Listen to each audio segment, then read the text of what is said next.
Melania Trump back on the trail, her first solo appearance since, I guess, right around the convention. And she has a new crusade. Trump's wife says social media culture is just too mean, and she vows to fight cyberbullying if she becomes First Lady. Interestingly, she did not mention a renowned cyberbully, her husband. Take a listen.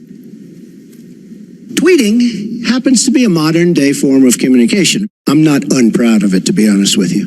But like anything that is powerful, it can have a bad side. She's on her Twitter rant.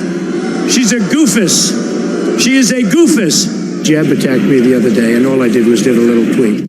We have to find a better way to talk to each other. My biggest problems are repeats and retweets. I don't get in problem with what I say. It's when I repeat. Well, maybe that's one of those things you should learn from your behavior and not retweet things. Yeah, you're right. You're right. I think that's... All right, let's discuss with CNN political commentator and Donald Trump supporter Scotty Nell Hughes and CNN political commentator and former special advisor to President Obama, Van Jones, a Hillary Clinton supporter. Nobody will disagree with the message that Melania Trump put out. Social media is a toxic crucible of negativity. It's got to change. It's hurting our kids. It's hurting everybody. Agreed, agreed, agreed. The weird part is, why did the campaign put Melania in this position where the obvious reaction was going to be, if you're so worried about what people do on social media, tell your husband to stop destroying people for good, bad, or no reason on social media?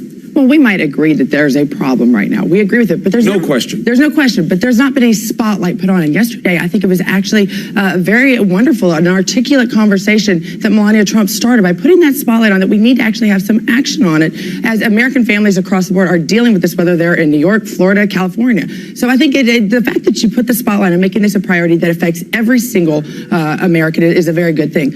On the other hand, Mr. Trump has a right to defend himself. Name me a time when Mr. Trump went after somebody random who never had attacked him first. Every bully Central Park Five. No, he never mentioned them in that article. He never mentioned them specifically in the article. Well, no, we're going to spit with facts here. All right, but hold on. Oh my God. Let me reset the table, because you don't have to go back that far. Everybody who takes a shot at somebody feels that they're justified. This is about, to quote Melania Trump, how we disagree.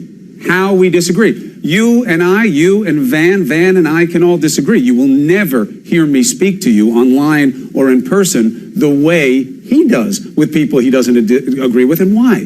Because of decorum, because of my sense of decency, because of what I think my position requires. He does not agree with those evaluations his way, and we all know it. Put up some of his tweets. I mean, there's no reason. This is not theoretical. His is, if you say something I don't like, Scotty, I'm going to go at everything about you that I can that'll make you feel bad about yourself. You might not like his response. You might not like his response, but he still has the right to do it. And for time and time again, just because you have the right does not make it right. Well, and we know that. We're talking about whether it's right or not to do it. Megyn Kelly, I'm not going to call her a bimbo. That wouldn't be politically correct. But I will say, you just did call her a bimbo. It's bullying. It's cyberbullying. No, but let's look at this. We teach our children, don't hit the first punch, but make sure you defend yourself when you're hit. You might not like how he did it. He has that right. And time again, it's an old playbook of the left to Republican candidates. I've seen them just destroyed, battered, left, right. He decided, you know what? I'm going to stop this now. I'm going to be a leader. I'm going to fight for myself. What, 3 days ago? Fight for my family. Fight for America. I think everybody knows that if you had a kid that behaved the way Donald Trump behaved, you would be very, very disappointed in that kid and you put him in timeout. But I want to talk about something else. We have gotten to the place where no good deed goes unpunished.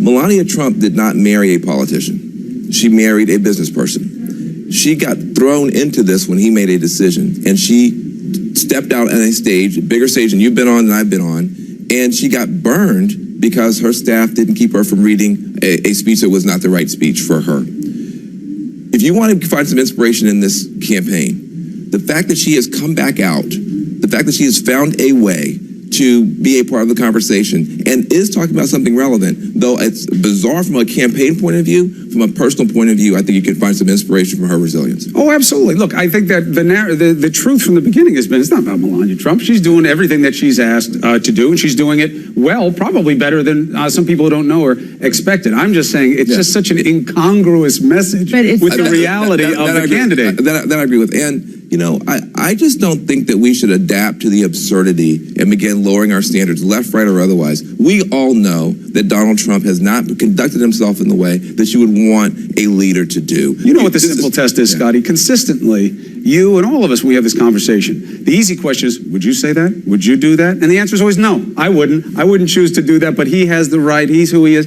Right, but it's just an odd thing for her to say, we got to be nicer to each other, when he has set a standard the lowest we've ever seen in our lifetimes for a presidential election. It's never the wrong time to do the right thing. I think that goes off of the cliche you just said. And I think if there's anybody who has suffered, after what Van has just said, she suffered bullying. She has seen it. She's seen it within her own family, probably to her own children and to her husband. And so why not start that conversation? Why not sit there and begin to go forward instead of continuing and focusing on the past and issues that he's had in the past as not a politician? And he might not, like I said, you might not have liked the fact how he counterpunched, but he did have to defend himself, and that's his right. That is what he wanted to do. I think he's learned from some of the mistakes, and you've not seen them repeated in the future. Well, the past several days he's been okay. But I got to tell you, when it takes you 18 months to learn that not shooting yourself in the face every day might help your campaign, that is a very slow learning curve, and I would be afraid of a commander-in-chief that took him 18 months to figure out not to accidentally start wars and stuff like that. But when it comes down to it, it's about, what are you more upset about when you go push that button? Is it the words of somebody or the actions of the other? I think that's what the American voters being put to, the words of Donald Trump versus the actions that have caused national security. The wonderful actions of Hillary Clinton. He had to get your plug in. All we know is this, over 80% of people, I think 85%, say they are disgusted with this race, and there's reason for that. Thank you both. Thank you. Allison? It just went up to 86. All right, meanwhile, after a terrorist detonated a bomb in New York City in September, two of New York's finest had the near impossible task of trying to control the panic and the chaos. Our Brooke Baldwin spoke with the men who went beyond the call of duty.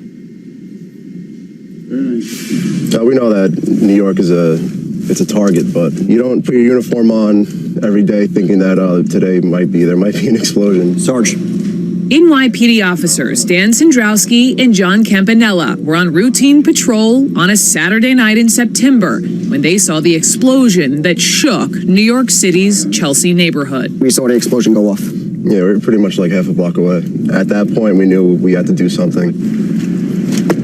So where were you guys when you pulled up? At the scene, their first priority was helping the injured. I just saw blood on their clothes, and they were just hysterical. I tried to calm them down and say, help is on the way, help is coming. Hey, everybody get off in the street! 15 minutes later, police found another unexploded device several blocks away. It, like the first device, was filled with shrapnel and built from pressure cookers and flip phones. In press conferences to come, officials would call the Chelsea blast intentional and an act of terror. A bomb exploding in New York is obviously an act of terrorism. And that was probably the scariest part, was just not knowing if there was a second bomb. An explosion goes off and it's your job to go towards it. Yes.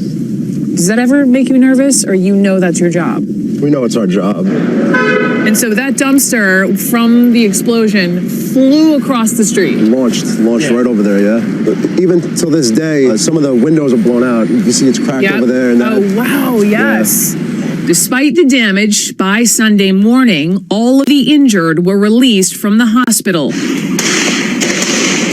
By Monday, following a frantic manhunt and shootout in New Jersey, Ahmad Khan Rahimi was arrested in connection with the explosion. And Campanella and Sandrowski were back at work, protecting a city still on edge. Why do you put that uniform on every day? Whatever I can do, if I can help them, that's what I want. That's what I want to do. It's in my blood. It's in my heart. I want to be there and I want to help people. And I think that day we did help. We helped out a lot. Brooke Baldwin, CNN. You know, that is a fascinating report, because I have wondered, we always say, oh, thank goodness nobody was killed, thank goodness. But people were injured. And so I have wondered what the scene was like when so many people were injured. And that was a good insight into it. Thank you. Those are the men and women who run toward the trouble every time it happens. So, the election, the campaigns, it's all come down to just a handful of counties in a handful of states. And the one you're going to hear talked about the most is North Carolina. What is that state about?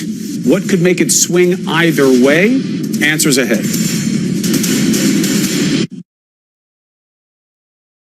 The new Pixel, phone by Google, only on Verizon. Okay, Google, show me Korean restaurants in Boulder.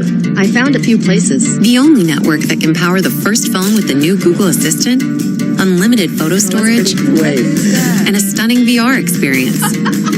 How is this possible? So buy a Pixel only on Verizon and get up to $400 back. And right now, get 20 gigs and 4 lines for just $160 with no surprise overages. All on America's best network. Election night 2016. Clinton. Trump. Only one team has both sides covered. Watch Election Night in America, Tuesday on CNN.